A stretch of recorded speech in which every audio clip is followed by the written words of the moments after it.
ప్రస్తుతం మనమైతే ఇప్పుడు బాలాగ్ర నరసింహస్వామి వెలిసిన గుట్ట పైన ఉన్నాము. ఇక్కడ కమిటీ మెంబర్ సైదులు గారు ఉన్నారు. వారితో అడిగి తెలుసుకుందాం అసలు 1 ఇయర్ ముందు ఈ ఈ స్వామి వెలిసి 1 ఇయర్ అవుతుంది. 1 ఇయర్ ముందు ఎట్లా ఉండే ఇక్కడ పరిస్థితి గుట్ట పైన, ఇప్పుడు ఎట్లా ఉంది, మొత్తం జనాల రద్దీ ఎట్లా ఉంది అనేది మొత్తం సైదులు గారిని అడిగి తెలుసుకుందాం. అన్న చెప్పండి అన్న, మీరు 1 ఇయర్ అవుతుంది కదా? నమస్కారం అండి. నా పేరు మామిడి సైదులు గౌడ్ అండి. ఆలయ ట్రస్ట్ మెంబర్ అండి నేను. మరి స్వామివారు నెలిసి ఇప్పటికి కరెక్ట్గా 16 నెలలండి. మరి అప్పటికి ఎలవక ముందుకి ఇప్పటికి సంవత్సరం పాస్ట్లో చూస్తే చాలా మార్పు తీసుకొచ్చామండి భక్తులకి. వచ్చిన భక్తులకి దర్శనానికి ఎవరికి కూడా ఇబ్బంది కలగకుండా దర్శనం చేయించేటట్టు చేసినాం. అప్పటికిప్పటికి చాలా డెవలప్మెంట్ చేయడం కూడా జరిగింది. అదంతా కూడా భక్తుల కోరిక మేరకు ప్లస్ వాళ్ళు ఇచ్చిన సందాల రూపాయలను కూడా ఒక్క రూపాయిని కూడా దుర్వినియోగం చేయకుండా ఇచ్చిన భక్తులు ప్రతి ఒక్క రూపాయిని కూడా స్వామివారికే ఖర్చు చేయడం జరుగుతుంది.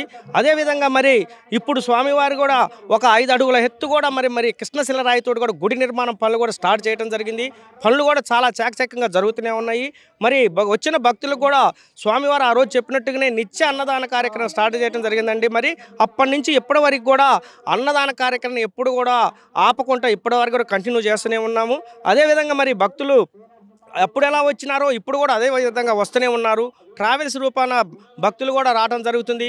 వచ్చిన భక్తులకి ట్రావెల్స్ రూపాలుగా మరి ఇక్కడ అంతా ఫ్రీ అండి, పార్కింగ్ ఫ్రీ, మరి అదేవిధంగా అన్నదానం ఫ్రీ, ఇక్కడికి వచ్చిన దర్శనం ఫ్రీ.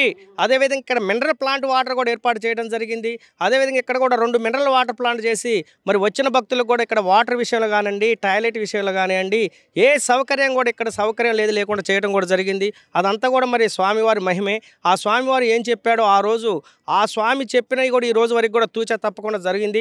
చాలామంది భక్తులు కూడా వచ్చేసి అయ్యా ఇక్కడ మేము ఈ స్వామివారికి దండం పెట్టుకొని పోయిన తర్వాత మా కోరిక నెరవేరని చెప్పడం దాదాపు 100 మందిలో చెప్తున్నారు. మా దగ్గరకు వచ్చేసి మేము ఇక్కడ ఆఫీస్ కాడ కూర్చుంటే మేము అది ఏంటంటే ఎలా చెప్పగలుగుతున్నాం అంటే, మేము స్టార్టింగ్ నుంచి ఇప్పటి వరకు కూడా ఈ గుట్ట మీదనే ప్రతిరోజు కూడా మేము ఇక్కడ ఉండటం స్వామివారి దగ్గర సేవ చేసుకోవడం జరుగుతుంది. కాబట్టి వచ్చిన భక్తులు ప్రతి ఒక్క భక్తులు కూడా అయ్యా మేము ఈ గుట్టకాడికి వచ్చిన తర్వాత ఈ స్వామికి దండం పోయిన తర్వాతనే మాకు మంచి జరిగిందని చెప్పడం జరిగింది.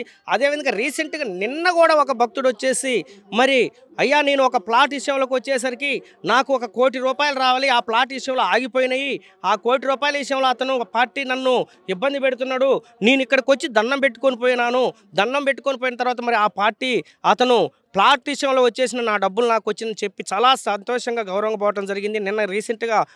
నిన్ననేనండి జరిగింది.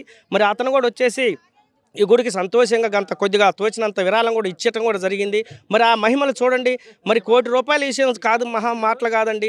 మరి ప్లాట్ విషయంలో చూడండి. అయినా కానీ మరి ఇక్కడికి వచ్చి ఎన్నో దేవుళ్ళు కాడిపోయిందంట, ఎన్నో అయినా కానీ కాకుండా ఇక్కడికి వచ్చిన తర్వాతనే మరి ఆ స్వామివారి దండం పెట్టుకొని పోయినాక నాకు డబ్బులు ఇచ్చినని కూడా చెప్పడం జరిగింది. మరి చాలా మహిమలు చూపిస్తున్నాడు. అదేవిధంగా స్వామివారికి కూడా ఇది మొత్తం కూడా కన్స్ట్రక్షన్ వర్క్ నడుస్తుంది. ఈరోజు ఇప్పుడు స్వామివారిని ఏకాదశి రోజు స్టార్టింగ్లో శిల వేసి మేము వర్క్ చేయడం జరిగింది. ప్రతిరోజు కూడా ఒక లేరు చొప్పున మరి ఇక్కడ భక్తులు ఇక్కడ తపతులు అంటే గుడి కట్టే వాళ్ళు కూడా ఏ రోజు కూడా పనులకి అడ్డం లేకుండా అటు వర్క్ చేసుకుంటూ ఇటు దర్శనాలు కూడా ఏర్పాటు చేయడం జరిగింది. ప్రతిరోజు కూడా వాళ్ళు గుడి నిర్మాణ పనులు స్టార్ట్ చేస్తూ వర్క్ ఆగకుండా చేస్తూనే ఉన్నారు. మరి మాకు మ్యాక్సిమం ఒక 2.5 సంవత్సరాల్లో కూడా గుడి పూర్తయ్యేటట్టు చేస్తాం. వచ్చిన భక్తులకి ఎవరికి కూడా ఇబ్బంది లేదండి. మీరు వచ్చిన ఇక్కడ ఈ టెంపుల్కి రావాలంటే అంత ఖర్చు ఇంత ఖర్చు మీరు అని దిగులు పడిన అవసరం లేదండి.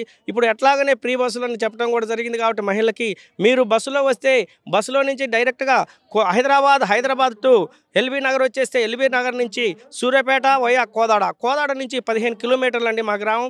ఈ గ్రామం దగ్గరికి వచ్చిన తర్వాత మరి ఇక్కడ ఫ్రీ పార్కింగ్, ఫ్రీ భోజనం, ఫ్రీ దర్శనం ఇవన్నీ ఏర్పాటు చేసుకోవచ్చండి. ట్రావెల్ ఖర్చు కూడా లేదు, గమనించగలరని కోరుచున్నాం.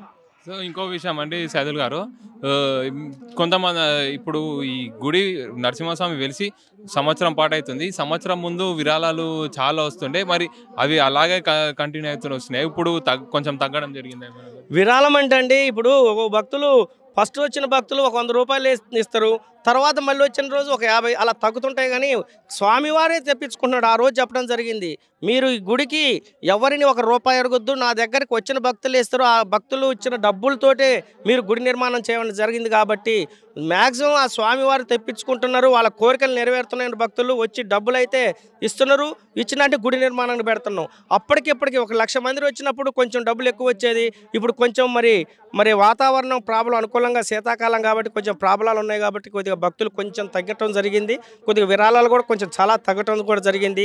అసలు విరాళాలు వచ్చినా రాకున్నా మా గ్రామం తరపున అయితే అందరం కలిసి కూడా మేము కంకణం కట్టుకొని మేము గుడి కట్టాలని నిర్ణయించుకున్నాం. మరి ఆ దేవుడు మరి మా అందరి మీద కూడా మరి కొద్దిగా దయ చూపి ఆ భక్తుల రూపానైతేంది ఇలా విరాళ రూపాలు వాళ్ళ కోరికలు తీర్చి ఇస్తున్నారు. అదేవిధంగా స్వామికి మేము వచ్చిన డబ్బుల్ని దుర్వినియోగం చేయకుండా గుడికి నిర్మించడం జరుగుతుంది. సో ఇంకో విషయం అండి, కొంతమంది భక్తులు అంటున్నారు మరి ఇక్కడ సదుపాయాలు కొంచెం ఇబ్బందిగా ఉన్నాయి, కొంతమంది బాగానే ఉన్నాయి అంటున్నారు. వాళ్ళకి మీరేం చెప్పగలరు? భక్తులు అండి అన్నట్టుగా గతంలో ఒక 5 మంత్స్ బ్యాక్ మట్టి కొంచెం ఇబ్బందిగా ఉండేది, కానీ ఇప్పుడైతే అలాంటిది ఏమీ లేదండి. ఎంతమంది భక్తులు వచ్చినా కానీ 50,000 మంది వచ్చినా కానీ భక్తులకి ఫుల్ సౌకర్యాలు ఉన్నాయండి. ఇక్కడ 4 షెడ్యూల్ ఏర్పాటు చేసినాము. దాదాపు ఒక్కొక్క షెడ్యూల్లో వచ్చేసి 10,000 మంది కూడా ఉండొచ్చు. అలాంటి 4 షెడ్యూల్ ఏర్పాటు చేయడం జరిగింది. వాటర్ కూడా మంచిగా దాదాపు ఒక 8 బోర్లు వేసామండి. 1 కాదు 2 కాదు, 8 బోర్లలో కూడా హైలైట్ వాటర్ ఉన్నాయి. తర్వాత బాత్రూములు కూడా ఏర్పాటు చేసామండి. గతంలో 5 మంత్స్ బ్యాక్ ఒక 10 బాత్రూములు ఉంటాయి, ఇప్పుడు దాదాపు ఒక 40 బాత్రూములు కూడా ఏర్పాటు చేయడం జరిగింది. వాటర్ విషయం వల్ల ఏంటంటే ఎవరికి వచ్చిన భక్తులకి అస్సలు అసౌకర్యం అనేది లేదు, ఇబ్బంది పడేది లేదు. వచ్చారనుకోండి మంచిగా దర్శనం చేసుకొని మంచిగా భోజనం చేసి హ్యాపీగా పోయేటట్టుగా ఇక్కడ గుడికి వచ్చిన భక్తులకి మేము అంత సౌకర్యం కల్పిస్తున్నాం. అంటే ఇప్పుడు కొంతమంది ముందు రోజు రాత్రి వచ్చి ఇక్కడ ఉండి నిద్ర చేసి దర్శనం చేసుకొని వెళ్తారు కదా, వాళ్ళకి సదుపాయాలు ఎలా ఉన్నాయి? అంటే వసతి గృహాలు ఏమైనా ఉన్నాయి? వసతి గృహాలు మనమే షెడ్లు ఉన్నాయండి. మంచిగా ఇంతకు ముందు లేవు కాబట్టి ఇప్పుడు వసతి గృహాలు కూడా ఏర్పాటు చేయడం జరిగింది. రేకులు వాటి కూడా గోడలు కూడా మొత్తం కూడా గోడలు ఏర్పాటు కూడా చేస్తున్నాం. వచ్చిన భక్తులు ఇక్కడ నిద్రలు చేసి ఉదయమే స్నానాలకు రూములు ఉన్నాయి. వచ్చిన భక్తులు పడుకోవడానికి నైట్ పడుకోవడానికి కూడా మంచిగా వసతిగా ఒక హాల్ కూడా చేసాము. మంచిగా ఉంది హాలు. ఆ హాల్లో పడుకొని ఉదయం స్నానం చేసి స్వామివారిని దర్శనం చేసుకొని భోజనం చేసి కూడా వెళ్ళేటట్టు ఏర్పాటు చేసామండి.